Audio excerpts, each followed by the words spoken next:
Okay, good morning, Boker Tov. Welcome back to Parsha Perspectives for today. As always, we're very grateful to our generous Parsha series sponsors, Becky and Avi Katz, in memory of Becky's father, Leila Nishmas David Ben Menachem Manush, David Grossman. Just update, next week we are not meeting for Parsha Shir.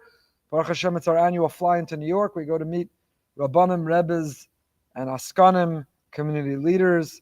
Very excited to go with our Chevra, with our group, and to bring back the inspiration. But it means we'll be on the road, and therefore no Parsha Shir. We resume in 2 weeks from today. Join the Parsha WhatsApp group for bonus material and updates on the schedule and everything you need to know. You can find it on WhatsApp, rabbiefromgoldberg.org/WhatsApp. Page 672 in the Art Scroll Stone Chumash. Vayomer Hashem al Moshe, Emor el HaKohanim b'nei Aaron. Hashem speaks to Moshe and he tells him, Emor el HaKohanim, speak to the Kohanim. These Kohanim are the b'nei Aaron, the children of Aaron. V'amarta aleim, and tell them, Lenefesh lo yitama be'amav. Be careful, do not contaminate yourself, do not make contact with a dead person, do not become impure. Except for a relative, the immediate 7 relatives for whom one mourns, namely the mother, the father, the son, the daughter, and the brother. That is who a Kohen is allowed to become impure. The funeral they are allowed to attend. Otherwise, they are prohibited. And a sister who is not married or doesn't have any children, such a sister, one could contaminate it as well. A husband among his people shall not contaminate himself to one who desecrated him. So what is the connection between the beginning of this Parsha and the end of last week's Parsha?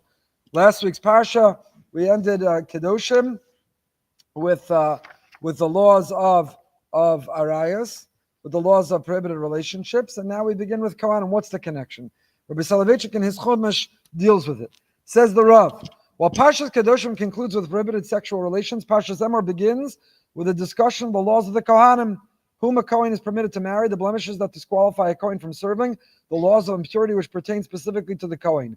What is the basis of this transition from Parshas Kedoshim to Parshas Emor? Many of the prohibitions of forbidden relationships of Arayos were not imposed exclusively on the Jewish people. Even non-Jews in many of the same areas, even non-Jews are prohibited in many of the same areas by the Noahide laws. At the time of the flood, the earth rebelled against all of mankind as a result of the abrogation of these laws. In other words, the prohibition of Arayos is not unique or distinct to the Jewish people. Non-Jews also have boundaries. There are also guidelines, what's appropriate, inappropriate, with whom they can have marriage, what relationships should be. Sexual immorality has a metaphysical consequence that other sins lack. The acts themselves defile the land. If acts of impurity are committed and the land is polluted, there is only one remedy: to purify and purge the land. That's why the Mabul, the flood, came, because people didn't respect boundaries. In fact, it was midah keneged midah, it was measure for measure. If people didn't respect and honor boundaries, they didn't respect their friend's wife, they didn't respect gender boundaries, they didn't respect appropriate institutions, definitions, and boundaries, then Hashem, so to say, said, if you want to live in a boundaryless world, let me show you what the world looks like without a boundary, where the water will flood the land, where there are no healthy and safe boundaries protecting what's within. If you want to blur boundaries, if you want to get rid of boundaries, I'll show you what a world looks like without boundaries. And the flood was the appropriate and correct response, the midah keneged midah, for a boundaryless world. And therefore, these laws are not unique or distinct, specific to the Jewish people. They apply to non-Jews as well. The Torah begins in Bereshis with the consequences of violating the universal principles of morality. Hashem explains to the Jewish people that their predecessors were ejected from the land for transgressing these laws. However, the Jewish people were given many more restrictions in this domain. The additional prohibitions imposed on Klal Yisrael were instituted to reflect the unique sanctity that they possessed. His nation must contain a higher standard than required of mankind as a whole. The details of this heightened standard are enumerated in Acharei Mos, and the punishment are listed in Kedoshim. Now in Emor, Hashem imparts another message, that even within Klal Yisrael, there's a group whose restrictions in this regard are more stringent. There are prohibitions that apply to all Jews, and those which affect only one sector of the Jewish community. A divorcee, a halal, or a zona are allowed to marry a Yisrael, yet are prohibited to a Kohen. The reason the Kohanim experience so many restrictions in this area, because they have a unique responsibility. They offer up the korbanos, the food offerings. They have an added dimension of kedusha, of holiness that results from the performance of the sacrificial service. Why does this added dimension express itself specifically through more arayos prohibitions? In other words, the end of last week's Parsha, Acharei Mos and Kedoshim, were all about these boundaries, definitions, relationships, intimacy, morality in these areas. Now the Kohanim have an additional layer of responsibility, more heightened laws of arayos. And wonders, Rabbi Soloveitchik, why specifically in this area? Why does the Kohen not given added responsibilities in other areas? For example, why is he not required to pray 5 times a day instead of 3? Why doesn't he have more restrictions in laws of kashrus instead of just our regular ones? Why not identify other areas where the Kohen has more that they have to observe? Writes the Rav, sexual morality is not based solely on the sanctity of Israel, but on human dignity. Human existence depends on these prohibitions. Homosexuality, adultery, violations of other arayos eradicate the barrier that sets man apart from animal, and the very fiber of human existence becomes destroyed. Non-Jews are thus responsible to keep the basic laws of arayos, as well as other restrictions detailed in the 7 Noachide laws. In the generation of the flood, the violators desecrated their divine image. Loss of human dignity is tantamount to self-destruction. If we lose our boundaries and definitions, if we profane these institutions, we use our very divine image, we lose our human dignity, and it's tantamount to self-destruction. If certain prohibitions are essential for all of humanity, many more are needed to maintain the Kedusha of Bnei Yisrael, and yet more are necessary to maintain the singular holiness of the Kohanim. The transition from Kedoshim to Emor tracks the increasing restrictions associated with increased Kedusha. So Acharei Mos, Kedoshim, Emor, we're talking globally, the restrictions and the boundaries that apply to all of humanity, to the Jewish people, then to the Kohanim. The holier one is, or the holier one is charged with being, then the greater mindfulness, consciousness, the greater restrictions one has to practice, one has to keep in these very areas. Rabbi Soloveitchik, Rabbi Sachs, rather, in the new Chumash that I still don't think is out yet, but that we have a early version of, he also addresses this area.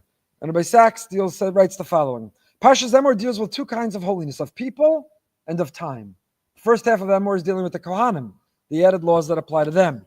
And then we move over, the second half deals with Kedusha Hazman, time, the Moadim, Shabbos, and all the holidays on our Jewish calendar. It says, Perach Chavalav relates to the holy people, priests, and above them the high priest. Their close contact with the sanctuary means they must live with certain restrictions, and contact with the dead, whom they may marry. Then Perach Chav Beis recaps similar laws related to ordinary Yisraelim when they seek to enter the Mikdash, as well as defects in animals that bar them from being offered. Then Perach Chav Gimel is about holy time, the festivals. Chav Dalet about the menorah lit daily and the showbread renewed weekly, and ends with a story, one of only 2 narratives in all of the book of Vayikra, about the fate of a man who blasphemes in the course of a fight, which we'll get to, maybe, hopefully, please God. It is this narrative that draws to a close the long Mishkan cycle before we take up the narrative where we left off in Shemos about Har Sinai. So that's his introduction to the Parsha, and describes, again, that our Parsha Emor deals with different kinds of holiness of people, Kohanim, and then Yisraelim and Mikdash, and then holiness of time, which is the Moadim, the holidays, and what they mean for us. So we begin with the holiness of the Kohanim, and he writes, L'nefesh lo yitama, no one of you shall render himself impure. A priest may not touch or be under the same roof as a dead body. This whole notion of impurity, we're very unfamiliar, very uncomfortable. If you learn these laws, if you're making your way now through the daf, and you're learning all about Tumas Mikdash or Gedoshav, can't be Tameh when you enter, you can't have contact with Tameh food, Tumah, an Ava Tumah, Rishon Tumah, Shein Tumah, they are complicated, detailed, minutiae, nuanced laws whose a primary source of impurity, and it can transfer to a secondary, to a third source, and at what can transfer to whom, and what level, and for how long, and exposure, and contamination, and contagion. Very, very, very complicated. But it's not familiar to us, because unfortunately, tragically, we don't live with the Beis HaMikdash, and we don't live with that heightened level of awareness and of purity. The one area where it still is practiced is the Kohanim. A Kohen is not allowed to be contaminated. So Kohanim can't go to a cemetery. Kohanim can't go into a hospital if it has a morgue. Kohanim can't serve on the Chaver Kaddish and do a tahara. Kohanim can't be under the same roof. Lenny's Pizza is in a strip mall where it's under the same building as a Jewish funeral home. And there's a whole shaila of how you view, is the pizza store detached? It's under the same strip mall, it's under the same building, therefore can a Kohen not enter? Lenny's Pizza has a deal. If a Kohen pulls up, they'll bring the pizza out to your car so you don't have to come in. I don't know, what are the ethics of saying you're a Kohen, so they bring it out to the car and you don't have to go in. We are Mamlechas Kohanim. So can you call and say, I'm a member of the Mamlechas Kohanim, I'm going to pull in front, please bring the pizza out. It's a good shaila. It's a good question. So the Kohanim are still warned. That's the beginning of our Parsha. Emor ela Kohanim, speak to the Kohanim. Which Kohanim? It applies to Gedolim, those over the age of Bar Mitzvah, and Emor va'amarta, we'll see it applies to Ketanim, minors as well. Even a baby child Kohen, male, cannot contaminate, defile, cannot go to a cemetery or a funeral. Even a little baby. Even maybe a pregnant woman. Believe it or not, there is halachic literature. We've spoken about this in the past. There's halachic literature. Must a pregnant woman married to a Kohen undergo a sonogram, a big gender reveal, to identify what she's carrying, to know whether she can go into a hospital or not? Now, she's going to have to go into a hospital at the end of 9 months because she has to deliver the baby. That's the safest place to deliver a baby. So, believe it or not, there's halachic literature about that. A wife of a Kohen who may be carrying a little baby boy Kohen fetus, can she deliver in a hospital that has a morgue that may have Jewish corpses in it? Halachic literature about all this. And do we trust a sonogram? Is that halachically valid to identify the gender? Or a blood test, DNA test, what do we use to gain full confidence that we know the gender that then requires the pregnant woman? So a woman who knows she's carrying a boy would not be allowed to enter a cemetery. Lahaza gedolim ala katanim. It could apply even not only to a minor who is in this world, but even to a minor who is in her uterus. It could apply. To whom does it not apply? Daughters of Kohanim, wives of Kohanim. It does not apply to women. The prohibition to become contaminated or defiled, to become impure, only applies to men, not to women. And we'll come back to that in a moment as well. But back to Rabbi Sachs for a moment. Because as I was saying, this notion of tumah is unfamiliar. We don't relate to it. So we think of it as archaic, as arcane, as outdated. Where does it come from? Why is it they can't be near a corpse? A woman once a month, when she does not realize the potential to become pregnant and instead experiences her period, she becomes, so to say, tameya, she's impure, she has to go to mikvah. What is this? Where does it come from? So Rabbi Sachs writes, the Kohen must remain aloof from close contact with the dead, with the exception of a close relative. The law for the high priest is stricter still. He may not allow himself to become ceremonially unclean, even for a close relative. To understand these laws and other purity regulations, we first have to return to the concept of holy. Hashem is beyond space and time. Yet, He created space and time as well as physical entities that occupy space and time. Hashem is therefore concealed. He's ne'elam, in our physical world, olam. Yet, if God were completely and permanently hidden from the world, it would be as if He were absent. From a human perspective, there would be no difference between an unknowable God and a non-existent God. Therefore, God established the holy as the point at which the eternal enters time and the infinite enters space. So Hashem is not entirely concealed. He does reveal Himself to us. We can access Him. How? Through the holy. The holy is the intersection. It is the place where the eternal enters time, in the holiness of time, holiday Shabbos, and the infinite enters space, Beis HaMikdash, the Shul, and the like. God's eternity stands in the sharpest possible contrast to our mortality. All that lives will one day die. All that is physical will one day erode and cease to be. Hence, the extreme delicacy and danger of the Mishkan or Mikdash, the point at which that which beyond time and space enters time and space. Just as the highly sensitive experiment has to be conducted without the slightest contamination, so the holy space has to be kept free of conditions that bespeak human mortality. So if God is infinite and omnipotent, God is eternal and forever, and the only way we access Him is through holiness, in time and space. We, in contrast to God, in great contradistinction, are mere mortal. We are finite. So we can't have the slightest contamination in the point at which that which is beyond time and space enters time and space. And where is that? In the Mikdash, in the holy Beis HaMikdash, or the Mishkan. Tumah should therefore not be thought of as defilement, as if there was something wrong or sinful. Tumah is about mortality. Death bespeaks mortality, but so too does birth. A skin disease like tsaras makes us vividly aware of the body. There's nothing wrong about any of these things, but they focus our attention on the physical, the mortal, the fragility of life. It is notable that a priest, even a high priest, may perform the rites of a mace mitzvah, one who has no one else to attend his funeral. Here, the basic requirement of human dignity overrides the priestly imperative of purity. So by Sachs defines, Tumah is not barbaric, archaic, outdated. Tumah is the beautiful description of the loss of potential. It is mortality. Death creates Tumah because it's the opposite of eternity, of infinite, of immortality, of God. So if God's holiness, we access it, the barrier or obstacle to it is the opposite of it, which is death. And that's why Tumah and Mikdash can't go together. A Tameh, an impure person, can't enter the Mikdash, and so on and so forth. Okay. So that is the introduction. Now we mentioned it only applies to men, not to women, to boys, not to girls. Where do we learn that from? See Rashi.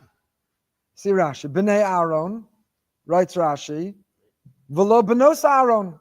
B'nai, the sons, and not the daughters. The sons of Aaron, not the daughters. So sons connotes only male progeny, to the exclusion of, it's a miyut. We exclude and we learn women are not warned. So the daughters or the wives of Kohanim can go to the cemetery, can go to the hospital, not a problem. But later in our Parsha, the Torah is going to tell us, one of the laws in our Parsha is an ox or a sheep.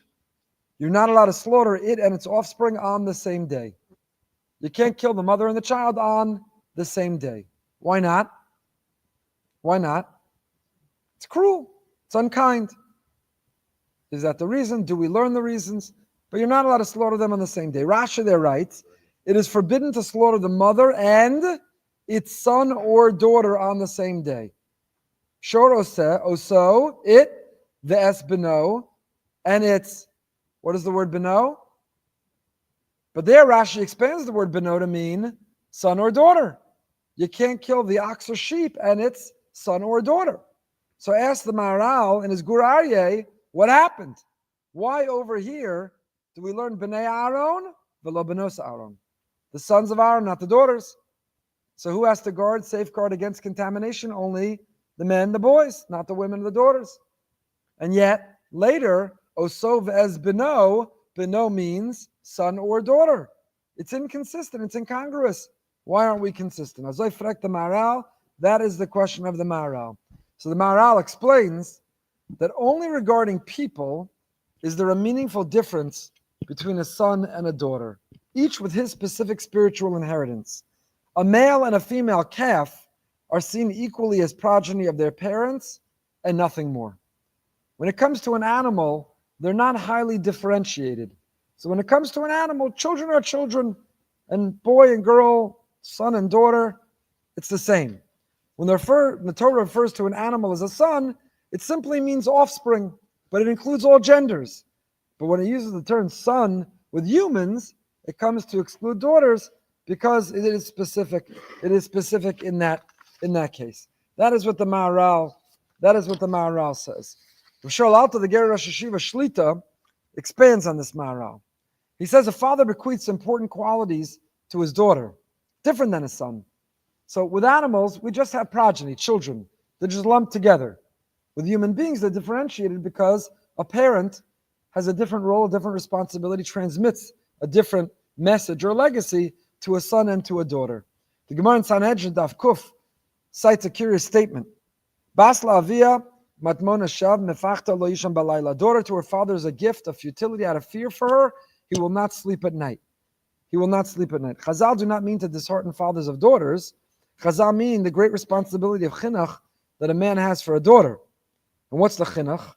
The Taz writes, the main advantage of a Bas Talmid Chacham is she observes her father learning, becomes accustomed to his life of Torah, she gains that wisdom, she sees it firsthand, it's what she expects and what she wants to build in her own home. He transmits that Yira Shamayim, that awareness, that awe, that fear of Shamayim to her.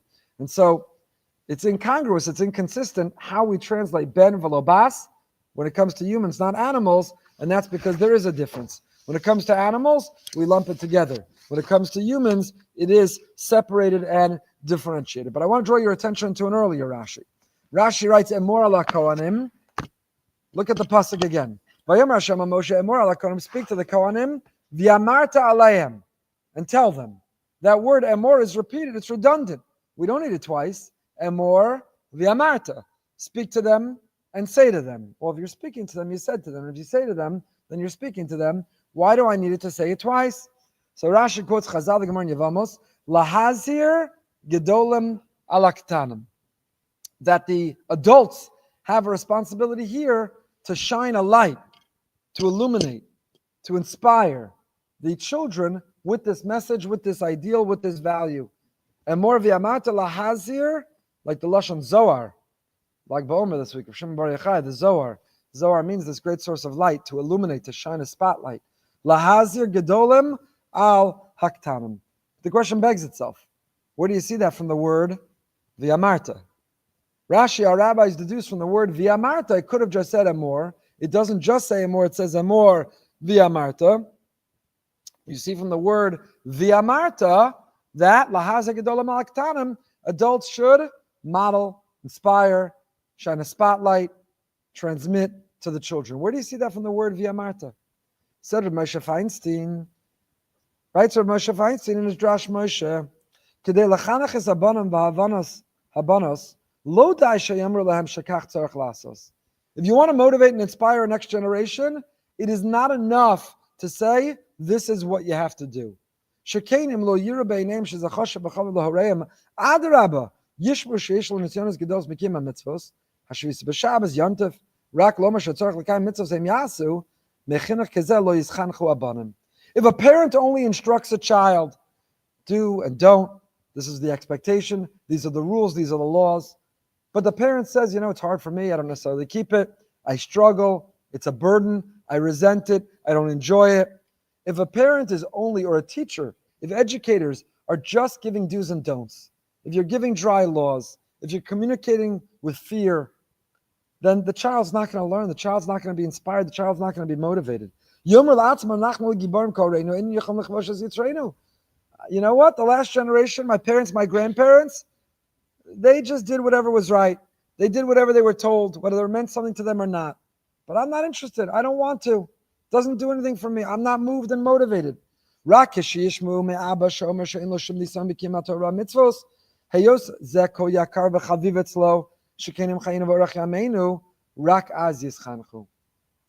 when you see that a mother, a father, that a rebbe or a mora is not just saying words, only when one witnesses and observes that they're not just communicating do's and don'ts, laws and rules, but this is their life and their lifestyle. This is their life source. This is their joy and their fulfillment and their satisfaction. This is their meaning. This is their purpose. This is their mission. Then the children will say, I want a piece of that too. We spoke about that. We speak about it every year before Pesach. The child who grows up in a home and hears, Pesach, the prices, the cleaning, it's miserable, Fabissen, I'm resentful, I'm exhausted, I'm tired. But it's not only Pesach. The child who hears the cost of kosher meat, of kosher food, you can't believe it, and it's outrageous, and I'm not interested, and I don't want to pay it. So the child says, well, I just not keep kosher. The child who hears the parents say, it's Shabbos, can't believe what I can't watch, and where I can't go, and what I have to do, and I'm miserable. The child says, today's day and age, where the world is their oyster and they can do and invited any opportunity they want, says, okay, I hate having to go to the daf. Can't believe how long the rabbi speaks. I wish there were no drasha. I find a minyan where there's no dvar Torah. Okay, then I guess I won't learn either, because if learning is such a burden and learning is so miserable, then I don't want it either. Says Rav Moshe, you know why you have Emor v'yamarta? Because there are two things that need to be communicated. Emor means, here are the rules. V'amarta is, and we love them, and we live them, and we're passionate about them, and they inspire, and they motivate, and they are the source of our very life. Emor v'amarta. Lahazir gedolam ala katanim. Where do you see that in the word v'amarta? Says Rav Moshe, because you need two amiras. Emor v'amarta. First, here are the laws of Shabbos. Here's how you separate the good jelly beans from the bad jelly beans. Here's how you make a cup of tea on Shabbos. Here's how you heat food. It has to be dry, not liquid, previously cooked. Here's how you spoon some cholent on Friday night and you can still put it back in the crock pot forever. Here are all the rules. Here are all the regulations. You ready? Here are all the rules. Now, I'm also going to give you the sights and the sounds and the flavors and the love and the living and the lifestyle of Shabbos. Uwah, Shabbos. Emor are the rules. V'amarta is the joy. As I look forward, Shabbos is the Makor Bracha. We live for Shabbos, the Geschmack of Shabbos. We can't wait for Shabbos to start. And we never want Shabbos to end. And we live for Shabbos. That's the V'yamarta. Emor, here's your siddur. There's a siddur party. Here's how you say Shema. Here's how you say Shemona Esrei. Here's where you're not allowed to talk. Here's where you stand. Here's where you sit. Here's where you bow on your arm. Here's the Emor. These are the rules. V'yamarta, I want you to see me daven. I don't take out my phone. I don't talk. I don't come late. I don't leave early.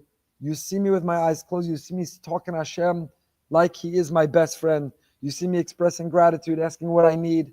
And more are the rules. And Marta is you watch and you see I'm communicating through my actions that this is my life. This is what I live for. This is my meaning and purpose. This is my mission. Emor v'amarta. Emor v'amarta. It has to be made up of. It has to be made up of both parts. Otherwise, the child won't learn. And that's how you see. Where, again, what was Rav Moshe answering? Where is Lahazeh Gedolam Al Ktanim in the word V'yamarta? The answer is because two things need to be communicated. Emor V'yamarta, the rules and our attitude, our approach, our joy of them. Rabbi Soloveitchik writes in his hesped for the Talmud Rebbetzin, he talks about his own mother. And he distinguishes between Musar Avicha B'Toras Imecha. He says his father, from whom he learned everything. The Rav didn't learn in the yeshiva. He didn't go to Cheder. His father pulled him out. When the Cheder and Chaslavich, all he was learning was Tanya and not Mishnayos and Gemara. His father pulled him out and taught him at home. His father taught him everything. Everything. And he writes elsewhere in Halachic Man and elsewhere about the Masechtas he poured over that he learned with his father. But he writes, he said, my father taught me the laws, the rules, the regulations. But without my mother, he writes, I would be a dry, soulless being. She taught me, my father taught me the laws of Shabbos. My mother taught me the holiness of Shabbos, the experience of Shabbos, to be immersed in Shabbos, the smells, the flavors, the feeling of Shabbos. And he writes so descriptively, so beautifully. That's the Musar Avicha and the Toras Imecha. That's the Emor and V'yamarta. There's rules and regulations, and then there are flavors and aromas and feelings that come from it, and those are the two parts of it. Chaf Aleph Pasuk Vav, skipping down. Kedoshim Yil Elohem Lo Yichalu Hashem Elohem Ki Yasisha Hashem Lach Elohem Kei Makrivim V'Hayu Kodesh. Pasuk says they shall be holy to their God. They shall be not consecrated, not desecrate. Fire offering Hashem, the food for their God they offer. They must remain holy. That's not what I wanted to focus on. La'aviv u'li'imo is what I wanted to focus on. La'aviv u'li'imo is in the next pasuk. Sorry, pasuk beis. Kim l'shara karov elav li'aviv u'li'imo. La'aviv u'li'imo. The Tefer Shmuel of Shmuel Berenbaum is bothered, and he says the following: the halacha is,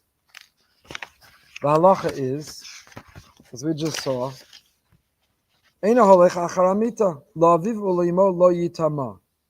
Sorry, the Kohen Gadol is not allowed to become tamei to even his parents. Kohen Gadol can't become tamei even to his parents.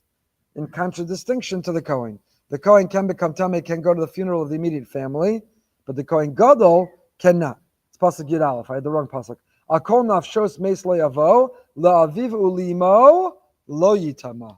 The Kohen Gadol, the high priest, can't even become impure to his own mother and father. He can't attend their funeral. He can stand 6 feet away. They put the loudspeaker on the outside, but he can't attend their burial. He can't be in the cemetery. He can't attend their funeral. And wonders of Shmuel Berenbaum, what's going on? Our Torah is all about pleasantness. So much of halacha is informed by the notion of pleasantness, of being reasonable, being normal. And here this seems very extreme and radical. The Kohen Gadol can't attend the funeral of his own parents. And what happened to the value of Kibbud Avim? One of the 10 commandments, a very high value in the Torah, honoring a mother and father, to give a proper eulogy, to escort them to the burial, to participate in their Chesed Shalemes, the final burial. What happened? What's going on?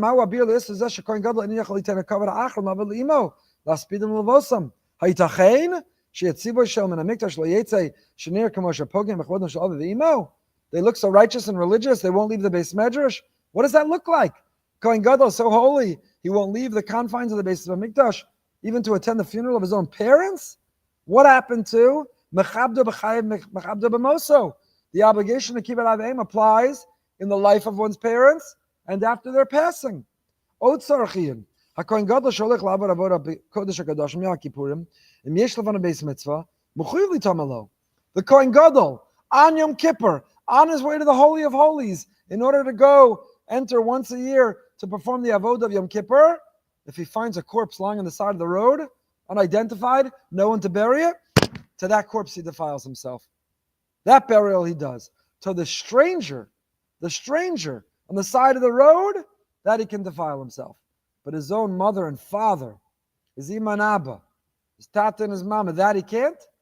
Where's the kibbud avim? What's going on here? Right, so Shmuel Baron Bam Yeshlomar, the kibbud avim hachi gadalu, b'mesha zachu horav legadal ben shenes al kedushas kuna gedola. We have to reorient ourselves. We have to have a different perspective. We said there's a conflict here. Honoring his parents dictates he has to go to their funeral. And yet, Hashem says his level of holiness and sanctity, his unique role as the high priest, singular among the whole nation, demands he can't defile, he can't contaminate, he can't leave his work in the Beis HaMikdash. What's going on? There's a conflict. Says of Shmuel Bereman, there's no conflict. The biggest kibbud avim is to show your parents they raised the Kohen Gadol. To honor parents that they merited to have a son who's the Kohen Gadol, singular in the nation and among the people, who is seeking and who's charged with preserving and protecting such a holiness that even for them, he's not going to the cemetery. Shezacha lios hayachad b'klal Yisrael, asher yitzak alav shem hamishcha, u'mal yizyada lulvosh es begadim. Kedushaso gedola kokach, she'ena yachal atzeis mimakom hamikdash, afilu tam alav le'imo. V'zeu hakavod ha'achron hagadol yoseh ba'avuram. So he tells his parents, he says, the greatest honor I can show you is that you raised the son who has this distinct and unique and singular role that I can't go to your funeral. The holiness that you raised me and charged me with, the level that you put me on the path towards, the role that I serve, I can't come. I can't attend. And that's not dishonoring you. That's the highest and the ultimate way I could honor you. You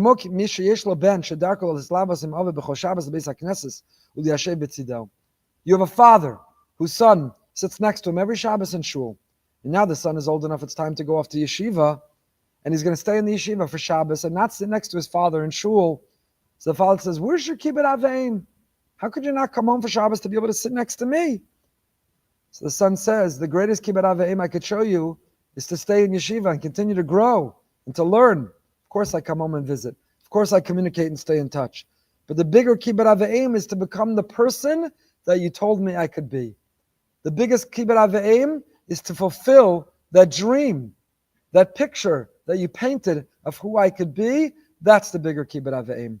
I think it's a powerful insight, a real Parsha perspective for today, because sometimes we put, so to say, our own needs or wants ahead of that for our children.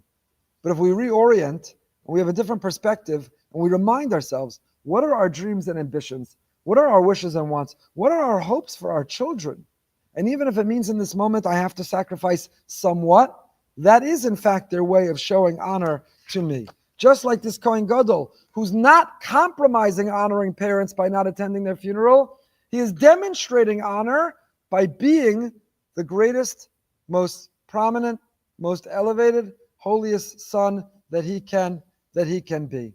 And we have to think that for ourselves as well, how we define what we want or are looking for in that moment, what we're willing to let them do, because we're putting the priority of their becoming their best self ahead of ourselves. Baruch Hashem, I've been zoch. I have 3 married children, and I believe that eventually, unless one is going into a life of chinuch rabbanos, people have to work and they have to have a plan, absolutely 100%.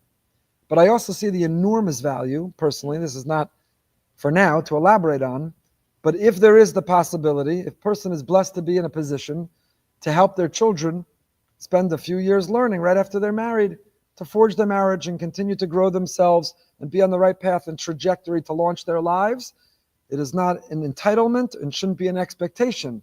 But if a person can enable that luxury, either I went to Gris Kola where the yeshiva itself enables it, or parents can, grandparents, whatever the system, or people work to be able to do it, they can do it. So one of my children was in year 3 of the 2-year plan. And I was confiding in a dear friend. And I said, a little bit, what happens? Year 3 of the 2-year plan, how long?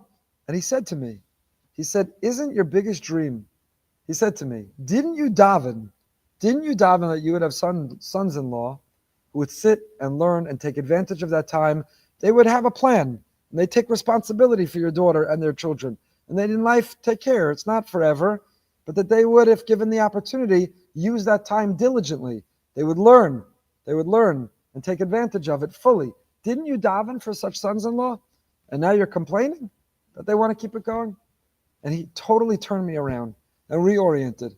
Not forever, and for as long as it's feasible, reasonable, possible, and with responsibility and eye towards a future and a plan of what comes next.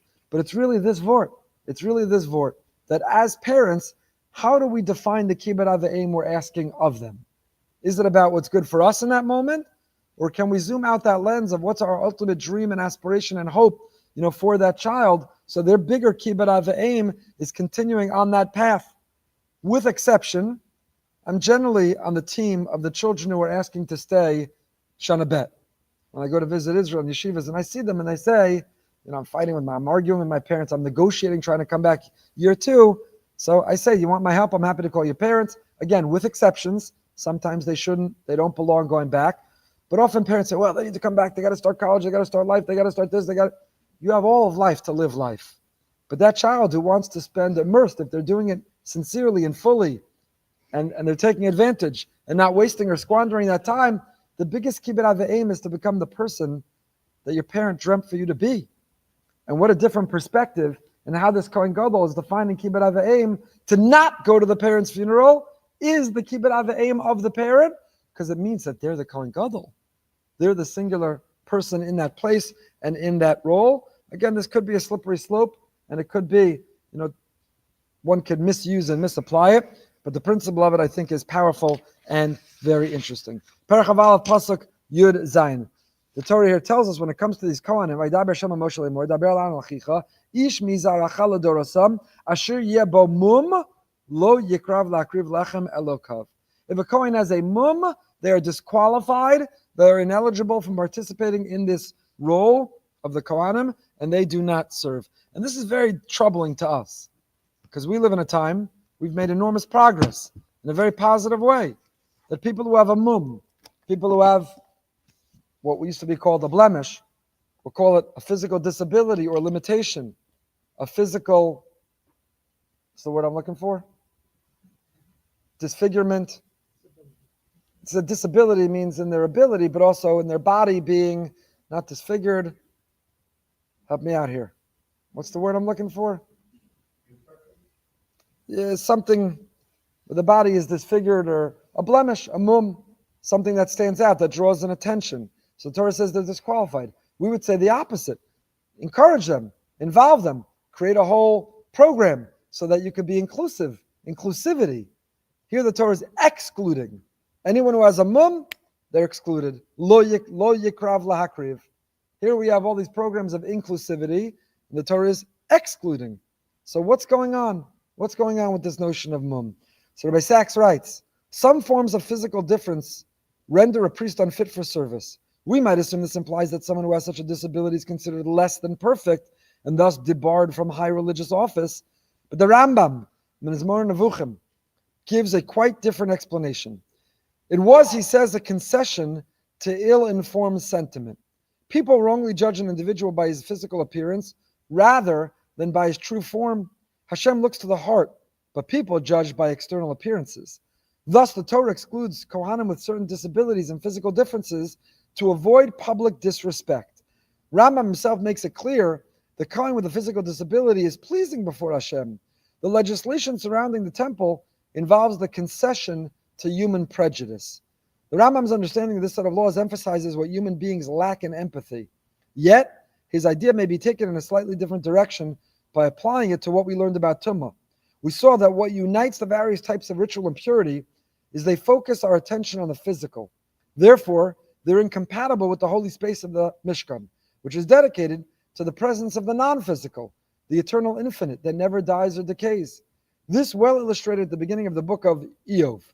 Eov loses everything, his flock, his herds, his children, yet his faith remains intact.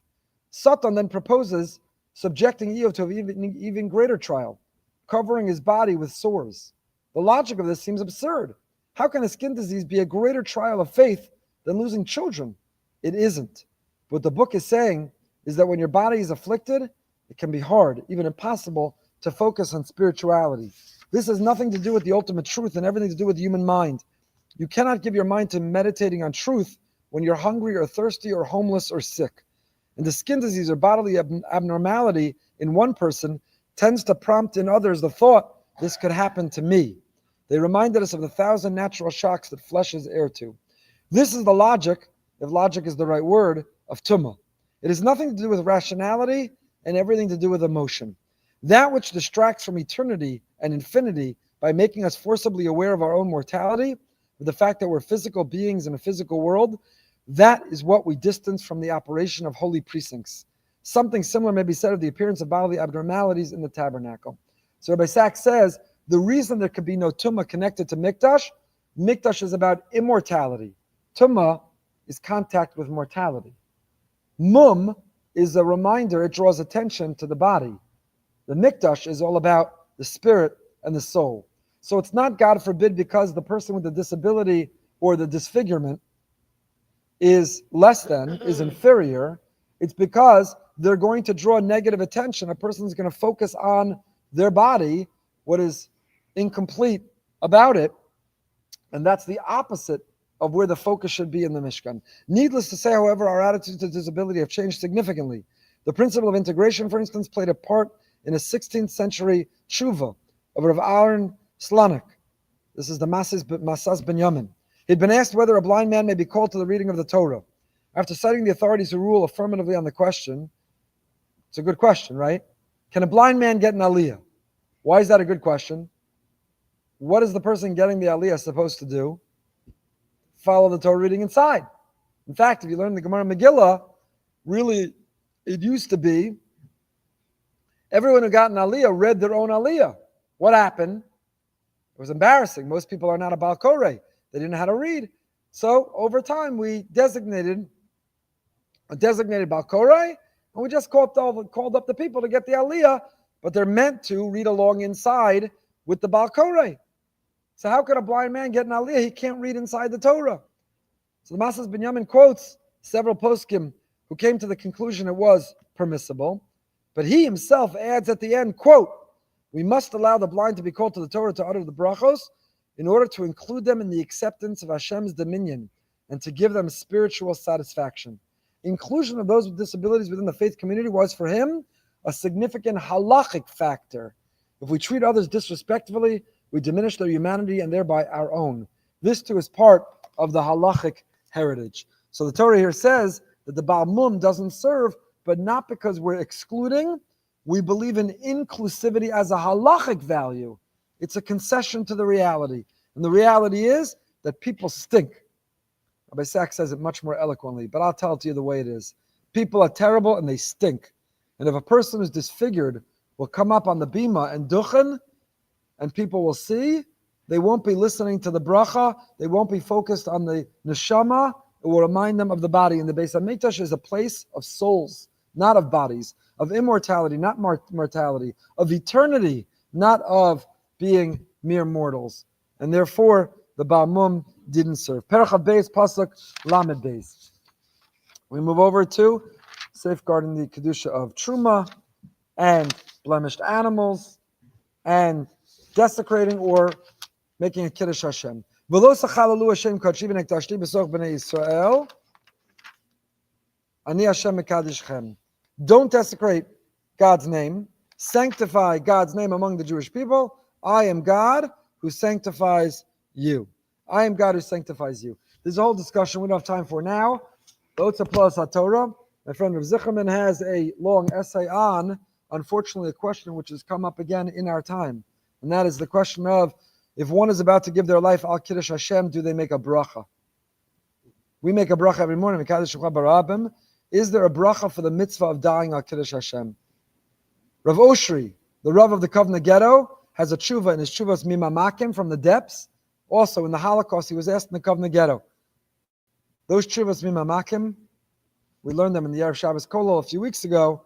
The question of a young man, a boy, who was learning in the makeshift yeshiva in the Kovna Ghetto, climbing over corpses, walking around dead bodies, lost his whole family, somehow still wanted to learn. He turns to the Rav of the Kovna Ghetto, Rav Usher, and he says, I cannot imagine dying, never having the experience of wearing tefillin, and yet, statistically, it is unlikely, almost impossible, I'll live to my bar mitzvah. Can I put on tefillin even though I'm not bar mitzvah? That was his question. Can you imagine? That's the question of a young boy who's lost everything and who's living through the Gehenna in this world. Similarly, someone asked the Rav of the Kovna Ghetto, I'm going to go to the gas chamber. We're going to get deported. This is not going to end well. And when it does, do we make a bracha for dying al Kiddush Hashem? And he has a whole essay, a whole tshuva. Do you make a bracha for giving your life al Kiddush Hashem? Otza plus HaTorah has a long essay on that and other aspects of Kiddush Hashem. And tragically, we daven that not only Idan Alexander, that should open the gates for the rest of the hostages to come home, but too many have lost their lives, among them holy Kedoshim of soldiers. And the question has returned yet again, as it's been asked so many times over these 2,000 years, does one make a bracha for this mitzvah, v'nikdashti b'soch b'nei Yisrael, a mitzvah of Kiddush Hashem? Now we think of the mitzvah of Kiddush Hashem to die for Kiddush Hashem. But you know what's an even bigger mitzvah? To live al Kiddush Hashem. It is hard to give one's life to die al Kiddush Hashem. In some ways, arguably, for some it can be harder to live al Kiddush Hashem. The different conflicts or positions that people are put in to have to live al Kiddush Hashem. Rabbeinu Bechaya writes, in terms of this mitzvah of living al Kiddush Hashem, says Rabbeinu Bechaya on this mitzvah, Hashem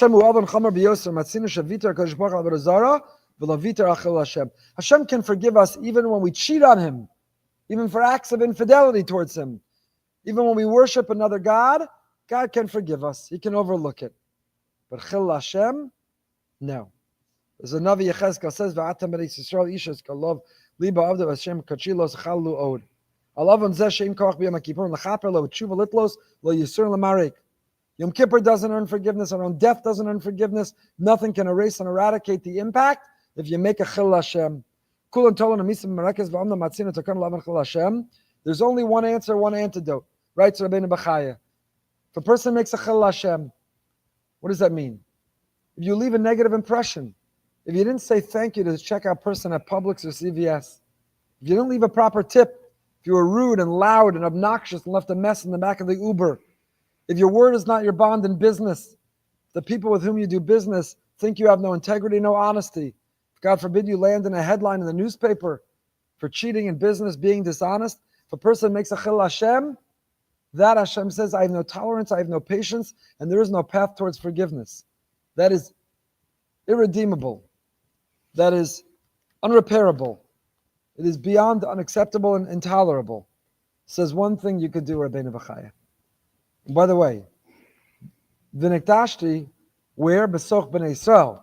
We tend to mistakenly think that these two options of desecrating God's name or sanctifying it are where? When you're out in the world, at work, with the non-Jews, with the Gentiles, when you're going on a school trip to the museum. No, that's not how the Torah formulates it. You know what the Torah says? The primary arena where you will either live a Kiddush Hashem or Chil Hashem is Besoch B'nai Yisrael, among your fellow Yidden, your fellow Jews. Affiliated and unaffiliated, observant and non-observant.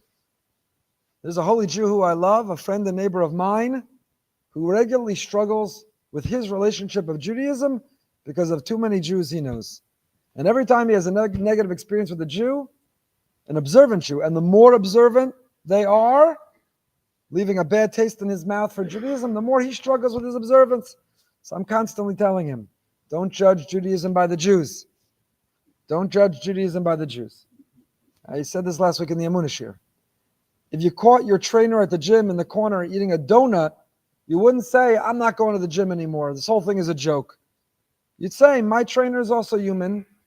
Maybe he's hypocritical. Maybe I need a new trainer. But why would I punish myself and not go to the gym just because I caught my trainer eating a donut in the corner of the gym? So because there are Jews who are not living a proper Judaism doesn't mean you should give up Judaism. Don't judge Judaism by the Jews. But the bottom line is, so many are. They're watching carefully and closely, and they're deciding their attitude, their relationship towards their Yiddishkeit based on who we are. And the more religious we are, the more responsibility we have in our business conduct, socially, in the supermarket, the way we run our HOA and HOA meetings, everything we do, honesty and integrity and above board. And another friend in the community who would ask, does it pass? He loved to call it the Sun Sentinel test. I don't even hear it. Does it still exist, the Sun Sentinel? Never even hear about it. There's a newspaper in Florida, the Sun Sentinel. It's the local Florida newspaper, the Sun Sentinel. And he would say, Rabbi, I know what you're doing, what the shul's doing. You could explain it. You have an answer for it. You can make sense of it. But would it pass the Sun Sentinel test? If the non-Jewish newspaper made it a story on the headline, what would the world think? Does it pass the Sun Sentinel test? Not could you explain it, could you justify it, could you rationalize it? Would it pass the newspaper test? Yes or no? If it wouldn't, don't do it. Don't do it.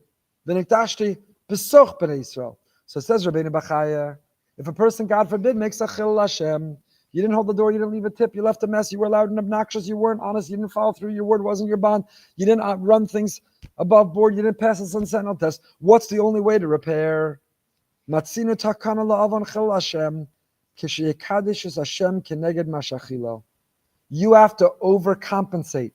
You have to go in the opposite direction. You have to become Mr. Mrs. Kiddush Hashem. If you made a chil Hashem, the word halal means a vacuum, a hole, an abscess, an opening. If you created a space in this world where you now knocked God out, for those people, for that HOA, for that committee, for that business, for that Uber driver, you just created a space where there is no God, because you, the representative of God, acted ungodly. So now you eradicated God from that space. That's a chilul, a halal, a chil Hashem. The only antidote, the only answer, the only thing you can do to improve it is fill that space now with Kiddush Hashem. You better become this incredible engine, this driver. You better become this incredible catalyst of Kiddush Hashem. He says, the Sefer, the Sitchelion quotes the Pnei Meir, who says, notice, Lo sachalu Hashem kachi v'niktashti b'soch b'nei Yisrael. The Kiddush Hashem you have to make is b'soch b'nei Yisrael. You have to get all the Jewish people. It's not enough if you made a chil Hashem to personally, individually, try to overcompensate by making a Kiddush Hashem. What else do you have to do? You have to inspire your fellow Jew. You have to create a big movement called Kiddush Hashem. A big movement. Hashtag, bumper stickers, social media posts. Create a big movement where everyone is focused on a Kiddush Hashem. Share a picture, share a story, share a moment. Inspire others. Get everyone to make a Kiddush Hashem. Whenever I fly, domestically or internationally, on a non-Jewish or a Jewish airline, unfortunately, sadly, tragically, because still we have too many of our fellow Jews who on the airplane is a big platform for not following rules.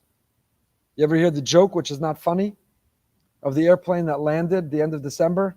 The pilot comes on and he says, for all those still seated, Merry Christmas. For all those standing in the aisles, Happy Hanukkah. It's not a funny joke before they get to the gate.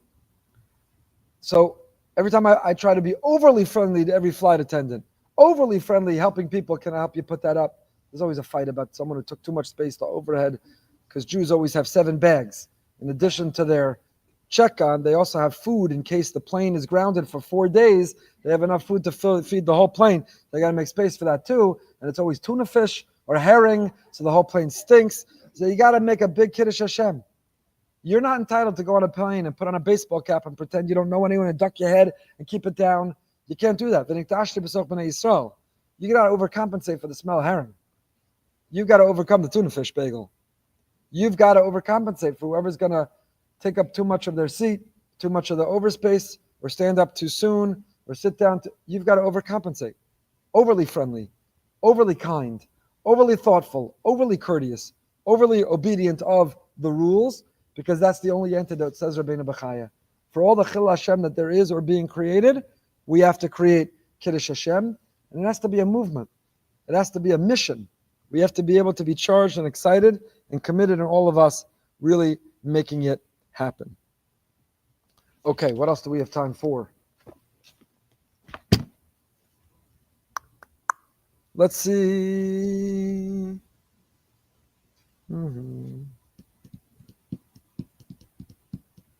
Sheshes Yamim. Perach of Gimel Pasuk Gimel. Now we move from holiness in people to holiness in time. Perach Chav Gimel Pasuk Chav Pasuk Gimel. Page 682. Daber b'nei Yisrael Martan Moadei Hashem Asher Tikru Asam Mikrei Kodesh Eilahem Moadai. The Moadei Hashem. What does the word Moed mean? We translate it as holiday, but it doesn't mean holiday. What does it mean? It means a rendezvous point. A Moed, Tisha B'Av is called a Moed. Because a Moed doesn't mean a holiday, not in the sense of a happy holiday. Tisha B'Av is the saddest day. What is a Moed? A Moed means an appointed time, a rendezvous point, a point of connection. So Elohim Moadei, Moadei Hashem, these are the Moadim of Hashem. Asher Tikru Asam, that you will call them, Mikrai Kodesh. Elohim Moadei. These are the points, the rendezvous points. We're about to list all the Jewish holidays. My friend and mentor, Rabbi Simcha Friedman, Olav Shalom, used to love to say, what's the next Jewish holiday? This is a bad week to do it, because we just had Pesach Sheni yesterday and Lag BaOmer Thursday. But aside from Lag BaOmer, what's the next Jewish holiday? Shabbos. Most would say Shavuos, but it's wrong. Because the Torah introduces, these are the Jewish holidays, and which the first Jewish holiday it lists? Shabbos. We're Zocha, we have a Shabbat, we have a holiday every week. It's called Shabbos. You don't have to wait for Shavuos, and then Sukkot, and then Pesach, Chanukah, and Purim, and Tu B'Shvat, and Tu B'Av. You have a holiday every week. It's called Shabbos. It's the next Jewish holiday. On any week, it's often the next Jewish holiday. And here the Torah formulates it as 6 days do your work. 7th day is Shabbos Shabboson. Lo sasu Shabbos il Hashem chol mashu osechem. Don't do your work. It's a Shabbos for Hashem in all of your dwelling places. Why does the Torah first say do 6 days of work, and then on the 7th day Shabbos Shabboson, it is this holy Sabbath, a day of holiness for God. Don't do work. Why not do the opposite? Say the 7th day is Shabbos. Wow, Shabbos. Geschmack, Gewaldig, Emor, V'amarta, not just the do's and don'ts, not just the 39 categories of creative labor, but the beauty, the Geschmack, the love, the passion. If Shabbos is what's so special, Shabbos is Makor Bracha, Shabbos is the payday, start with Shabbos. And afterwards say, after Shabbos, 6 days of work. Why does the Torah preface it with Sheish Yom Tasam Malacha? Says Rav Druk, Shlita, in his Lavos Eish, B'ofen echad yesh levar ki lamad mikan yisod gadol b'nyanei chinuch. Kasher boim lahagbil yeled, upam rabba sarach lasos kain, mikom makom ein lomar lo miyad asar lasos kach v'asar kach. Kasher yeled shomei rak masha asar, yiksha alav b'yosel lekabel zos. When you have to educate a child, train a child, don't start with what's forbidden. Ela yesh l'tach kodem kol lomar masha mutar lo lasos. This is wrong, you can't do this, you can't do this, that's out of bounds, that's off limits. No, no, no, and no. Child says, what? I didn't sign up for this. I'm not interested in this. What? But if you start with this you could do, and this is beautiful, and this is gewaltig, and this is geschmack, and this is great, And now what will enhance all those great things you can do is abstain, refrain. Let's avoid those. So before you create the boundaries of what's outside the boundary, first start with everything that's inside the boundary. First start with everything you could do, and everything that's great, and everything that's gewaldic. First, a child, for 6 days, you could go on your Nintendo. For 6 days, you can play on your game. For 6 days, you can get in the car. For 6 days, you can go where you want. For 6 days, the world is open to you. You could write, you can erase, and you can plant, and you can plow, and you can bake, and you can cook. And for 6 days, you can do what you want with other boundaries. But when it comes to these malachos,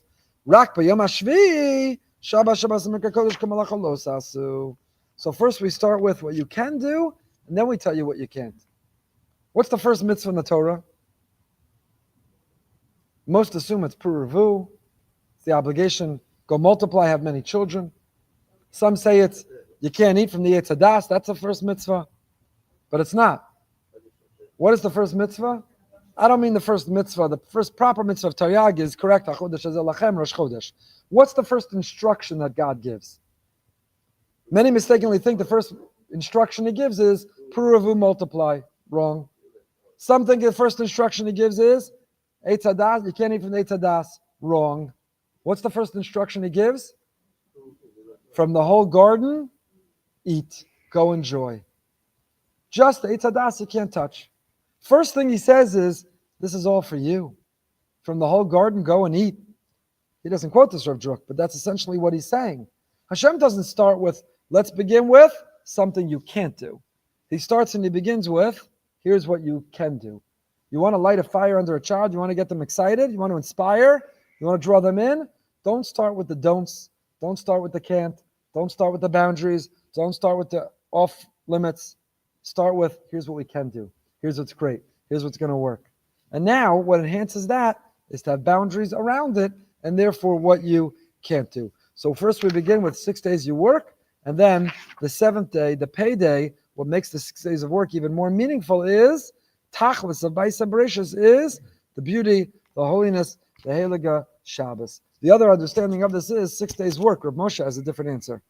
He says, you know why it starts with 6 days of work and the 7th day of Shabbos? Why doesn't it say the 7th day of Shabbos, and if you can also make the 1st day, 2nd day, 3rd day, 4th day, 5th day, 6th day also like Shabbos, don't work those days either. Why doesn't the Torah tell us that? If you like Shabbos, if you like rest one day, well, the more so you should love rest the other 6 days also, right? Wrong. Because in Judaism and Torah, work is not a concession. Work is a value. Sheshes yamim tasa malacha. This is related to my kolal comment. Learn, grow, take that time, and then sheshes yamim tasa malachtecha. For 6 days, work is a value. Conquer the world, contribute to the world, participate in the world, improve the world, repair the world, make the world operate with whatever profession you will choose. But work is not a concession we have to. I wish we didn't try to get out of it. Work is a value. And here the Torah articulates and communicates that value. Sheshes yamim tasam lachtecha. 6 days, add to the world through work. And then the 7th day you get Shabbos. Then the 7th day is Shabbos. That's another explanation of why we started with 6 days. Have a holy Lag B'Omer. We have a Lag B'Omer program here on Thursday night. We should hear Yisoros Tovos. It should be a day of Yeshua's V'Nechamas. Please remain for Sefer Tehillim. If everyone takes a booklet, we can finish it all in just a few minutes.